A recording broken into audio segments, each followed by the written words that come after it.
사무엘하 20장입니다. 마침 거기에 불량배 하나가 있으니 그의 이름은 세바인데 베냐민 사람 비그리의 아들이었더라. 그가 나팔을 불며 이르되 우리는 다윗과 나눌 분깃이 없으며 이새의 아들에게서 받을 유산이 우리에게 없도다. 이스라엘아 각각 장막으로 돌아가라 하매 이에 온 이스라엘 사람들이 다윗 따르기를 그치고 올라가 비그리의 아들 세바를 따르나 유다 사람들은 그들의 왕과 합하여 요단에서 예루살렘까지 따르니라. 다윗이 예루살렘 본궁에 이르러 전에 머물러 왕궁을 지키게 한 후궁 10명을 잡아 별실에 가두고 먹을 것만 주고 그들에게 관계하지 아니하니 그들이 죽는 날까지 갇혀서 생갑으로 지내니라. 이 20장에는 19장 마지막에서 보이고 있었던 바로 열 지파와 유다 지파의 이러한 갈등이 결국 폭발을 하면서 이제 또다시 내전에 벌어지는 이 12지파는 구약의 교회여 성도들인 것입니다. 결국 성도들끼리 싸우고 죽이는 이런 엄청난 비참한 고통과 아픔이 교회 안 내에서 발생을 하고 있는 것을 보게 됩니다. 차라리 적들이 쳐들어와서 적에게 이런 고난을 당한다라면 좀 더 그 명분이 합당하겠지만 지금 이것은 교인들끼리 서로 치고받고 싸우면서 서로 죽이고 갈등을 일으키면서 반역자가 나오고 이러한 엄청난 갈등이 생기고 있는 것입니다. 결국 세바라라고 하는 아주 불량한 이러한 지도자가 베냐민 사람 결국 이런 사울의 가문에 이렇게 속해 있었던 것이죠.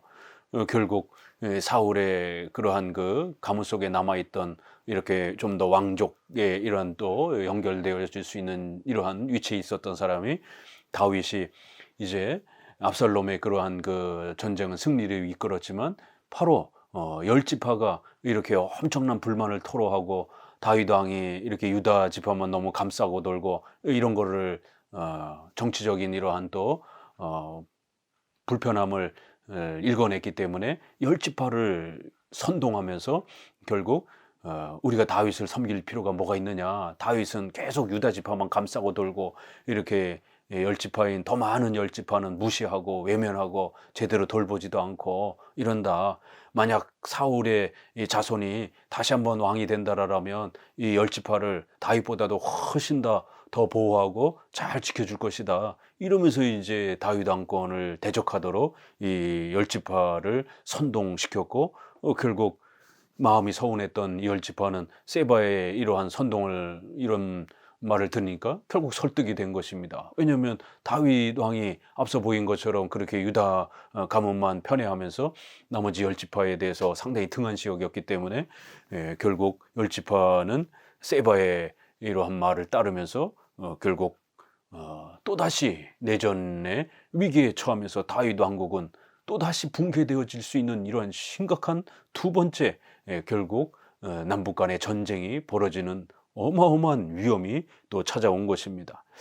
이제 다윗은 본궁으로 돌아와서 후궁 10명은 이미 벌써 이제 압살롬하고 동침을 했기 때문에 부인으로서 이러한 순결을 지키지 못한 또 이러한 심각한 문제가 있어서 결국 그들을 더 이상 부인으로 가까이 하지 않고 그렇게 먹는 것만 양식만 이렇게 보존해주고 더 이상 가까이 하지 않음으로 인해서 왕권을 좀 더 안정시키려고 이렇게 노력하는 것을 보게 됩니다. 4절 왕이 아마사에게 이르되 너는 나를 위하여 3일 내로 유다 사람을 큰 소리로 불러 모으고 너도 여기 있으라 하니라. 아마사가 유다 사람을 모으러 가더니 왕이 정한 기일에 지체된지라.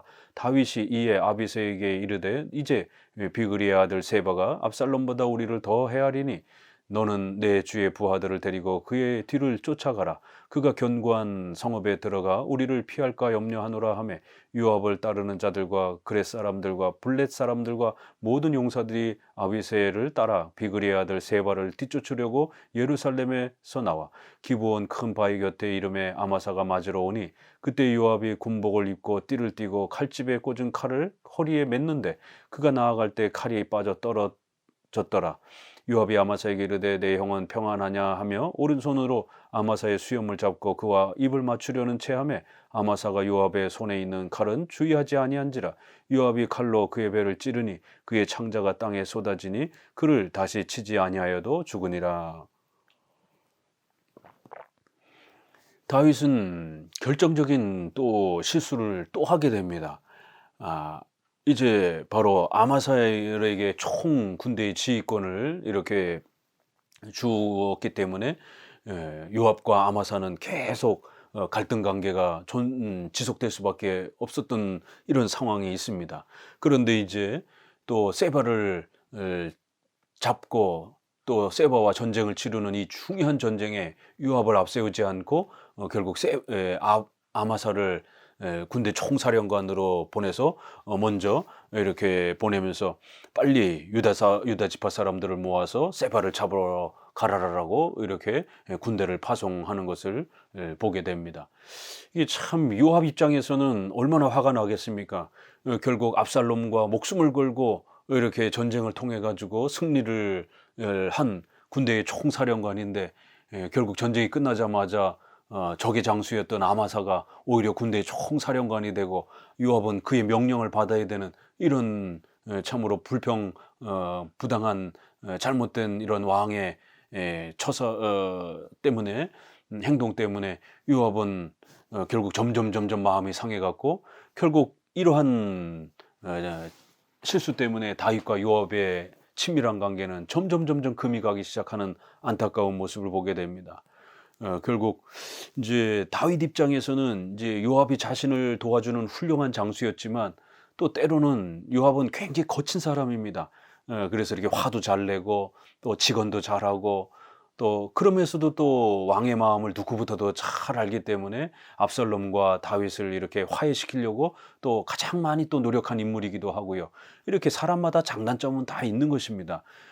특별히 이제 북이스라엘과 다윗이 통일왕국을 이룩하려고 할 때에 그 사울의 이러한 그 군대 장수로서 아브넬이 총 군대 지휘를 하면서 이렇게 평화 협상을 맺으려고 할 때 결국 요압이 아브넬을 죽여버리는 개인의 복수심 때문에 동생이 죽은 것에 대한 복수심 때문에 아브넬을 죽여버리는 이제 이러한 또 다혈질적인 왕의 말도 듣지 않고 이렇게 또 실수를 하는 그런 모습도 있습니다.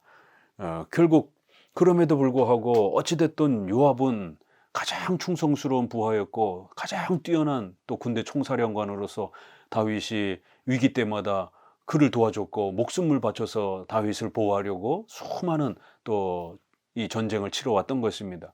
그런데 이렇게 아마사가 더 높은 자리에 서서 군대를 다스리는 이제 이러한 상황을 요압은 굉장히 불편하게 여기면서 자꾸만 결국 다윗과 금이 가게 되어지는 이제 이런 안타까움을 보게 됩니다.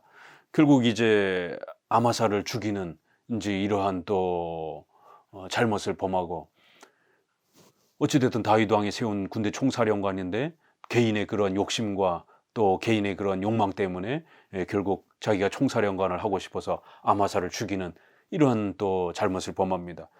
그러니까 또 다윗과 더 이 신뢰관계가 깨져버리는 그리고 이제 나중에 보게 되면은 아도니아가 또 솔로몬과 연결되어서 또 이렇게 왕권 다툼이 일어날 때 반역자인 아도니아 편에 요압이 결국 이제 서게 되면서 요압은 이제 솔로몬에 의해서 비참한 또 이러한 또 생애를 마감하게 됩니다.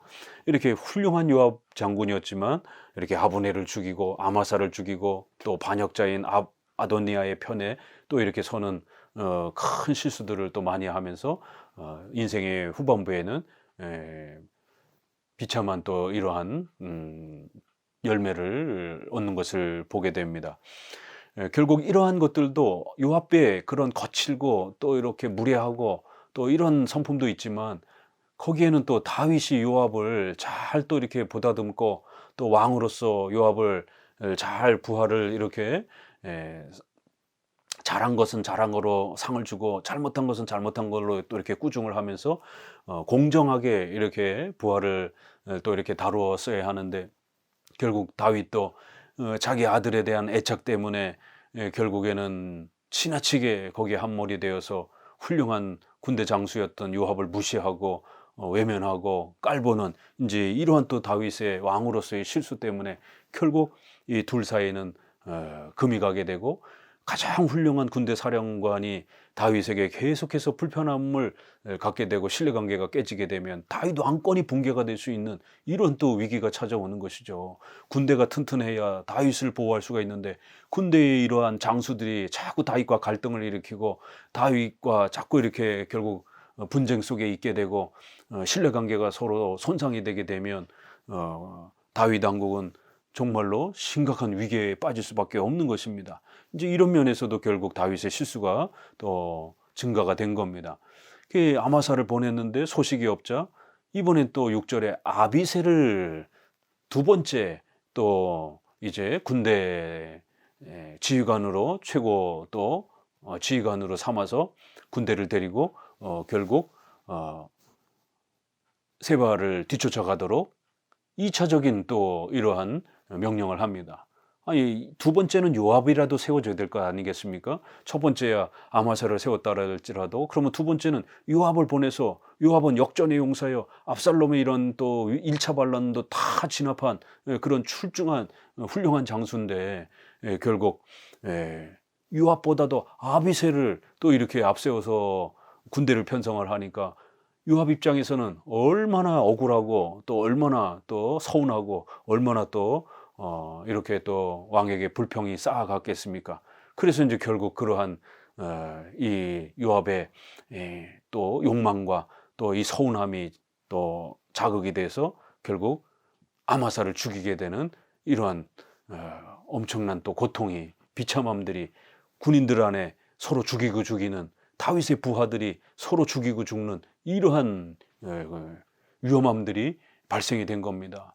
다윗의 부하들이 오히려 다윗을 더 힘을 합쳐서 보호하고 이렇게 지켰어야 되는데 더더구나 다윗 왕권 주변에는 아직 다윗 왕권이 아주 군사와 경제 이런 왕의 질서가 완벽하게 튼튼한 건 아닙니다. 계속해서 블레셋 또 암몬이라든가 모압이라든가 에돔이라든가 끊임없이 주변에 둘러싼 이러한 그 이 적대적 이방 나라들이 끊임없이 다윗의 나라를 또 이렇게 이스라엘을 침략하고 있었기 때문에 이 부하들을 잘 보다듬고 부하들이 싸우지 않도록 부하들이 안정되게 또 군대를 잘 이끌 수 있도록 다윗이 왕으로서 그런 거 책임과 의무를 다했어야 되는데 자꾸 이렇게 부하들 사이에 어떤 그러한 시기와 질투를 자꾸 만들어내게 되는 결국 그러한 계급과 사령관으로서의 지휘관에 대한 이런 부분들을 자꾸만 이렇게 오해되게 이렇게 순서를 배치하고 이러다 보니까 부하들끼리 누가 더 높은 위치에 있느냐 내가 더 높은 위치에 있다 이러면서 서로 싸우게 되는 이런 갈등은 결국 왕의 책임이 이건 무거운 것입니다. 그래서 이제 결국 아비새를 중심으로 해서 요압도 같이 사령관은 아니지만 또 그렇게 전쟁에 참여를 합니다.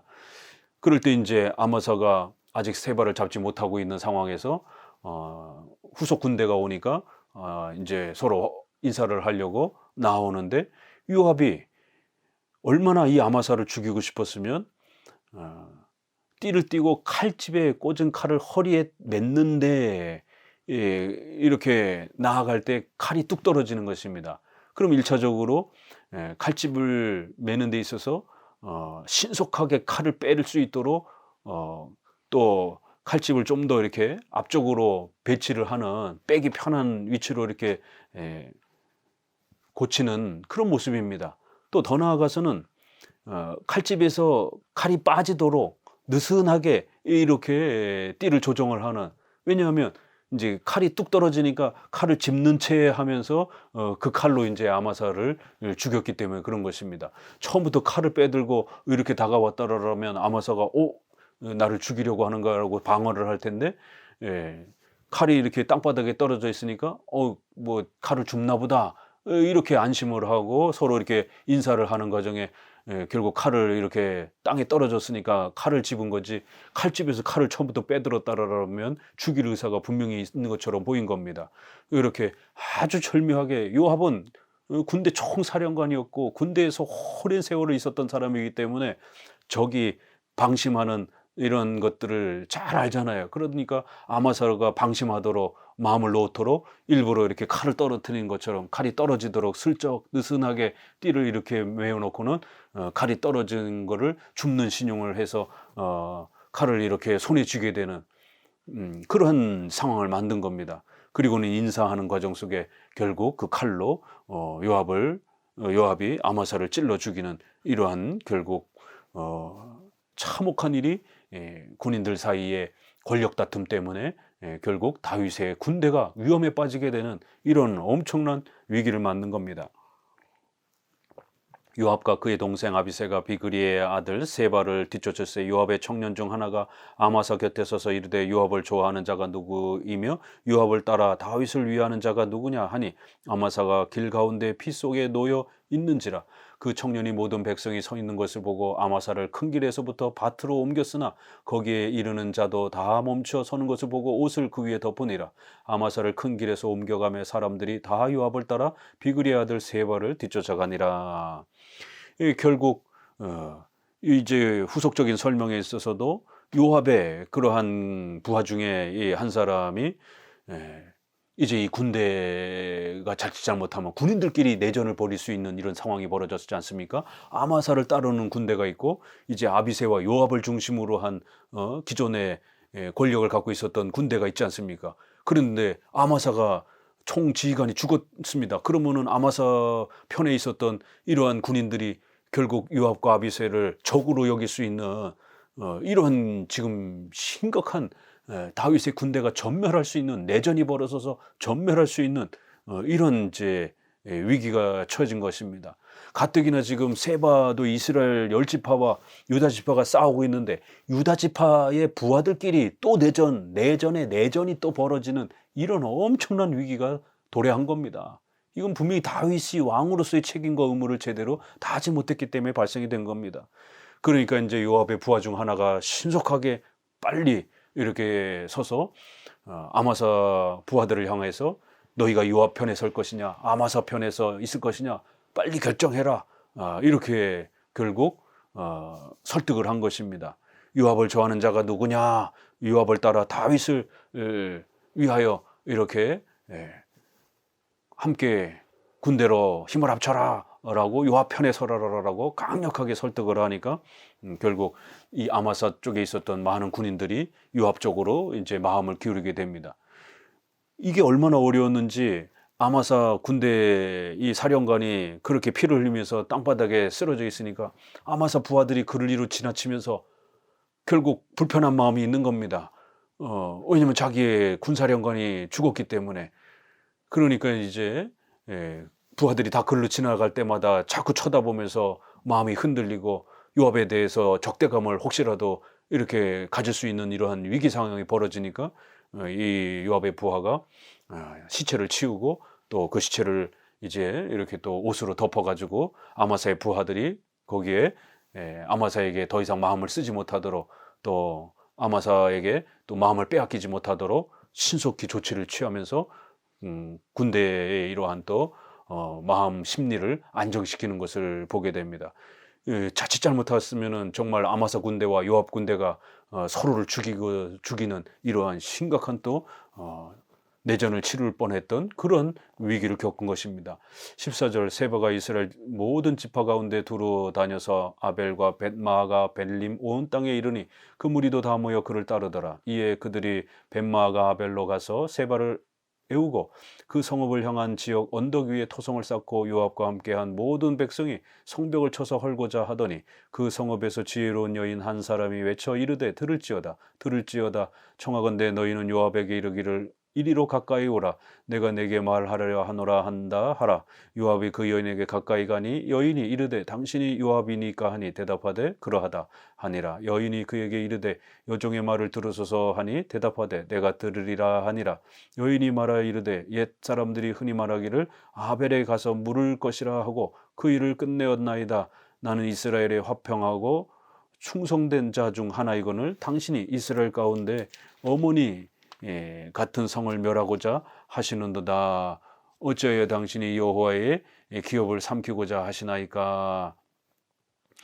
하니 요압이 대답하여 이르되 결단코 그렇지 아니하다. 결단코 그렇지 아니하다. 삼키거나 멸하거나 하려 함이 아니니 그 일이 그러한 것이 아니니라. 에브라임 산지 사람 비그리의 아들 그 이름을 세바라 하는 자가 손을 들어 왕 다윗을 대적하였나니 너희가 그만 내주면 내가 이 성벽에서 떠나가리라 하니라. 여인이 요압에게 이르되 그의 머리를 성벽에서 당신에게 내어 던지리이다 하고 이에 여인이 그의 지혜를 가지고 모든 백성에게 나아가매 그들이 비그리의 아들 세바의 머리를 베어 요압에게 던지니라. 이에 요압이 나팔을 불매 무리가 흩어져 성읍에서 물러나 각기 장막으로 돌아가고 요압은 예루살렘으로 돌아와 왕에게 나아가니라. 이제 이 세바가 어디로 이제 피신을 해갔냐면 아벨, 벤마가 이런 쪽으로 이렇게 가서 거기서 이제 그 지역에 있는 사람들, 그 무리들도 다 모여 그를 따르더라 이러면서 거기서 또 새를 규합해 가지고 이제 전쟁을 치르려고 준비하고 있습니다. 그러자 이제 요압이 그 성벽 옆에다가 또 무더기를 싸가지고 성을 공략하려고 이렇게 전쟁을 준비하고 있는 그런 상황입니다. 그럴 때 이제 16절에 성읍에 지혜로운 여인 한 사람이 이 위기를 지켜봤고 그래서 신속하게 요압에게 독대를 청하고 요압에게 부탁을 하면서 결국 이 전쟁이 내전으로 번지지 않도록 지금 둘 다 이스라엘 지파 아닙니까 서로 그러기 때문에 자칫 잘못하면 다윗의 군대가 서로 죽이고 죽는 그렇게 되면 결국 많은 군인들이 죽고 그 틈을 타서 또 적들이 쳐들어오게 되면 다윗 왕권은 붕괴가 되는 겁니다. 그럴 때 하나님께서는 남자도 아니고 이렇게 여자에게 하나님은 지혜를 주셔서 요압이 무엇을 원하는지 요압이 무엇 때문에 여기까지 와서 전쟁을 치르려고 하고 있는 것인지를 이 여인은 정확하게 알고 또 이 전쟁을 끝낼 수 있는 방법이 무엇인지 바로 그것은 반란을 일으켰던 세바만 처단하게 되면 더 이상 큰 전쟁이 없을 것이다라는 것을 정확하게 여인은 이 전쟁의 판도와 판세를 정확하게 살펴서 이렇게 행동을 했던 겁니다. 이런 지혜가 어디서 왔겠습니까? 이건 하나님이 주신 겁니다. 결국 열 지파 이스라엘과 유다 지파의 군대가 서로 형제끼리 싸우고 죽이면서 피를 흘리지 않도록 하나님께서는 간열한 이렇게 연약한 여인 한 사람을 세워서 이렇게 남자들도 용기를 내기가 쉽지 않죠. 지금 전쟁이 지금 서로가 성에 안에 갇혀 있고 또 성 바깥에서 성을 치려고 하는 이러한 전쟁이 일촉즉발의 지금 이러한 그 상황에 있는데 남자도 여기 나가서 이 전쟁을 어떻게 끝내야 되는지 또 상대방을 설득하는 것도 그렇고 만약 잘못 설득했다면 죽임을 당할 수도 있고 이런 엄청난 위험이 포함되어 있는 그러한 상황인데 연약한 여인이 용기 있게 대담하게 그렇게 요압을 요청하면서 요압에게 대화를 요청하면서 왜 이 성을 치려고 하느냐 그 자초지종을 이제 충분히 이렇게 확인을 하면서 이 전쟁을 자신이 도와주겠다라고 그렇게 또 협상을 해가는 모습을 보게 됩니다. 만약 여기서 이 여인이 도와주지 않았다라면 이 이스라엘 지파와 유다 지파는 서로 엄청난 희생을 치르면서 전쟁을 치를 뻔했던 것입니다. 여인은 이 아벨이라고 하는 도시는 예로부터 항상 이렇게 훌륭한 성읍으로 칭찬을 받았고 항상 또 이렇게 어떤 문제들이 주변에 있으면 항상 이 아벨에 와서 도움을 요청하면서 많은 지혜를 얻고 해결을 하는 그런 아주 훌륭한 도시로서의 그런 역할을 잘 감당했는데 이러한 도시가 만약 전쟁터에 휘말리게 되면 완전히 쑥대밭이 되게 되면 그것도 어마어마한 큰 손실이 되는 것입니다. 그래서 19절에 나는 이스라엘에 화평하고 충성된 자 중 하나이고 그리고 이렇게 다윗을 또 존경하는 그러한 사람이다라고 하면서 자신은 다윗 편에 서 있는 사람이다라고 이렇게 적극 이렇게 요압을 또 설득해 갑니다. 하나님께서 또 이렇게 이 세바가 어느 지역으로 가게 되면 더 많은 세를 규합할 수 있다고 전략적으로 판단을 한 겁니다. 그래서 좀 더 사울에게 옹호하고 옹호적이고 다윗에게 좀 더 적대적이고 서운한 마음을 많이 가지고 있었던 그런 지역으로 이렇게 숨어드는 겁니다. 그리고 거기서 군대를 더욱더 이렇게 규합을 한 겁니다. 근데 그 속에도 이렇게 다윗 편에 서 있던 다윗을 더욱 존경하고 다윗을 왕으로서 존경하고 있었던 이런 훌륭한 또 사람을 하나님은 예비해 두셨고, 특별히 그 사람이 여인임에도 불구하고 이렇게 엄청난 용기를 가지고 자신의 목숨을 내걸고 결국 요압에게 찾아와서 이 전쟁을 하지 말라라고 결국 이스라엘이 평화롭게 이 문제를 해결하자라고 강력하게 또 이렇게 설득하는 엄청난 이런 용기, 지혜, 담대함, 또 이러한 결단력, 이러한 어마어마한 이 한 사람 때문에 전쟁이 중단될 수 있는 이러한 참으로 놀라운 도움을 결국 다윗은 얻게 된 겁니다. 그래야 이제 요압에게 어떻게 했으면 좋겠냐라고 하니까 이 성을 무너뜨리려고 하는 건 아니고 바로 그 세바만, 너희들이 반역자인 세바만 우리에게 넘겨준다라면 더 이상 전쟁하지 않겠다라고 하니까 여인이 그러면 그렇게 해주겠다라고 요압에게 약속을 했고, 22절에 여인이 그의 지혜를 가지고 모든 백성에게 나아가매, 여기도 보게 되면은 여인이 그 지혜를 가지고 백성들을 설득해내는 겁니다. 요압하고는 이제 약속을 했으니까 세바만 넘겨주게 되면 전쟁이 끝나는데, 문제는 세바에게 선동되어서 세바를 더 좋아하는 많은 또 백성들이 모여들어서 세바 편에서 다윗을 적대적으로 생각하면서 모여들었던 사람들인데, 그런 사람들을 설득하기가 쉽겠습니까? 이건 불가능한 것입니다. 그런데도 이 여인은 하나님이 주신 그 출중한 지혜를 총동원을 해서 이 전쟁을 하면 안 된다라고, 이 전쟁은 하나님이 원하는 전쟁이 아니다라는 것, 만약 이 전쟁을 하게 되면 우리가 형제들끼리 서로 싸우고 죽이는 엄청난 큰 고통을 겪게 될 것이다라고 하는, 또 그렇게 되면 또 적들이 쳐들어올 수도 있는 이런 위기에 처한다라고 하는 여러 가지 이유로 군사적인 피해, 경제적인 피해, 인명 또 피해, 친인척 모든 형제들이 또 죽임을 당할 수도 있는 이런 인명의 피해, 여러 가지들을 가지고 부지런히 설득을 한 겁니다. 그런데 놀라운 일이 벌어진 겁니다. 결국 그 백성들의 마음이 여인의 이러한 또 설득과 또 그의 설명에 마음이 움직이기 시작한 겁니다. 그래서 그들이 비그리의 아들 세바를 잡아가지고 목을 잘라가지고 결국 그 목을 요압에게 던져준 것입니다. 하나님은 이렇게 놀라운 역사를 펼쳐주시면서 다윗을 얼마나 보호해 주셨는지를 우리에게 가르칩니다.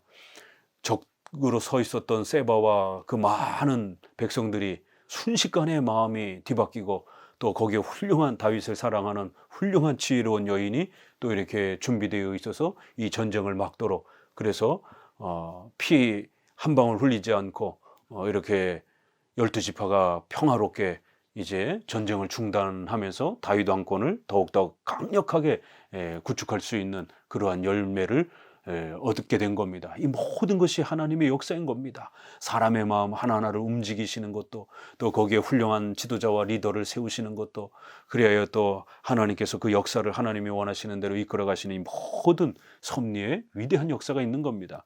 그래야 이제 23절에는 요압은 이스라엘 온 군대의 지휘관이 되고, 여호야다의 아들 분야에는 그렛 사람과 블레셋 사람의 지휘관이 되고, 이렇게 아도람은 감역관이 되고, 아힐로스의 아들 여호사밧은 사관이 되고, 스와는 서기관이 되고, 사독과 아비아들은 제사장이 되고, 야일 사람 이라는 다윗의 대신이 되니라. 결국 이제 군대가 안정이 되니까 결국 군대를 다시 한번 재편하면서 요압이 총사령관으로 지휘관 권위를 다시 이렇게 회복하는 것입니다. 처음부터 사실은 이렇게 됐어야 됐던 거죠.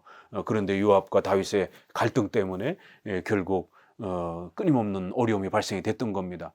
그리고 이렇게 군대 장관, 또 경제, 또 이러한 정치, 또 이러한 예배 제사장, 또 이런 질서, 이런 부분들이 전체적으로 안정이 되면서 결국 다윗 왕권이 두 번의 반란, 반역의 이러한 엄청난 위기를 겪었지만 이제 모든 부분들이 잘 안정되어져서 장차 메시아의 왕국에 또 이러한 토대를 구축할 수 있도록 하나님께서는 어마어마한 역사를 통해서 이 위기를 넘을 수 있도록 도와주신 것입니다.